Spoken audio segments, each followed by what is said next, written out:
Welcome, ladies and gentlemen. My name's Dychronic here on this Destiny 2 video, and today we're going to be showing you where the Xur is inventory, all my recommendations for March 27th, 2020. You can find him in his regular location in the Winding Cove, so just head over to the Winding Cove landing zone and make your way all the way up on top of this little mountain section where there's a crashed, fallen ship here, and he should be right here next to all these people with, languages that I cannot speak. Yeah, what the fuck? All three of them. This is a high overview of everything that he does have available in case this is all you cared about. Moving on, let's go ahead and talk about the weapon. The Huckleberry submachine gun is one of the best submachine guns in the game, probably only after the Recluse, but the Recluse is still way much better than everything else. Now, what makes this thing amazing is threefold. Firstly, it has Rampage, which is always nice to have to increase your damage in the wild. Secondly, as you hold down the trigger, your rate of fire is increased, and thirdly, as you get kills with the weapon, it automatically reloads a portion of the magazine, and the catalyst reloads a larger portion on top of some other stat bonuses, which is really good for this weapon, meaning that if you have a lot of enemies, you can basically non-stop fire and non-stop absolutely shred through enemies. Every time I bring this into Altar of Sorrows, I literally crunch through an entire column of enemies within seconds, and it's just so much fun. The only issue is that it's a bit difficult to control if you're not using PC controls on the controller. It's a bit heavy on the recoil side of things, and secondly, it's an exotic SMG, whereas Recluse is not. Oh yeah, and it also has an ornament. This ornament from a really long time ago. Forgot about that. Moving on to the Hunter exotic, we have the 6 Coyote. What it does is it gives you a second dodge charge. Now, there are a bunch of different scenarios where having a second dodge charge would be useful, but more often than not, it's because of some other exotic armor piece that you want to use it with, like Wormhusk Crown. I'd love having a second dodge charge, but you can't have this and 6 Coyote at the same time. So if you want to use 6 Coyote, it has to be based on the subclass thing, getting an extra melee charge, or just reloading, or just being able to dodge in front of enemies.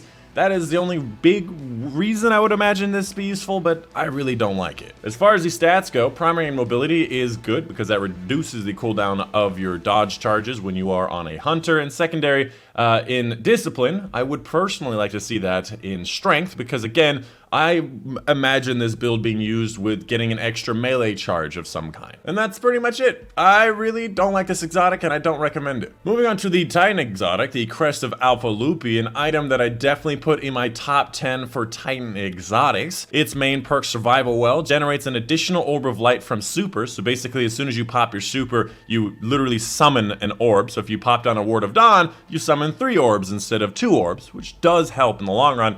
And a healing pulse when the barricade is activated. So as soon as you put up your barricade, you get like a third of your health back, which is not a lot, but it does help in a lot of situations where you're trying to be defensive and just get a little bit back, kind of like Wormhusk. Now, the reason why this is in my top 10 is because being able to spawn an extra orb is very useful for endgame content, and in no way is something that is limited by the difficulty of the activity. As far as the role goes, having primaries in resilience, recovery, and intellect is definitely excellent for this build. I'd like to see more in intellect because it is based on getting an extra orb and all that whatnot, but is an excellent role for a really good exotic. Exotic that does in fact have an ornament. I totally forgot about this ornament from the faction rallies. I completely forgot it even existed, but it's a pretty dope ornament. And finally, for the Warlocks, we have the Skull of Dire Makara. Again, another, actually I think top 5 Warlock exotics, to be honest with you. Its exotic perk, Actual Grandeur, provides additional damage resistance when using Nova Bomb, and Nova Bomb kills grant super energy. Now, this used to be overpowered to the maximum. You get like 5 kills with this in PvE, and you'd have your full Nova Bomb back as long as one of them had orange health or was type of elite, and it was very effective to just Nova Bomb spam when you're fighting a lot of enemies, and it was really nice. They have nerfed a lot of the super generating exotics since then. That was like since the Reckoning days of things, and it's not as good as it used to be, but getting any amount of super energy back means that you're basically having a shorter super energy recharge, and that is really helpful, and again, a good thing to have in endgame no matter what you're doing. As far as the role goes, I would definitely like to see a massive uptick in intellect. It does have discipline, which is not really synergetic with this. Recovery and mobility are good to have on Warlocks, but I would say very poor role for a very good exotic.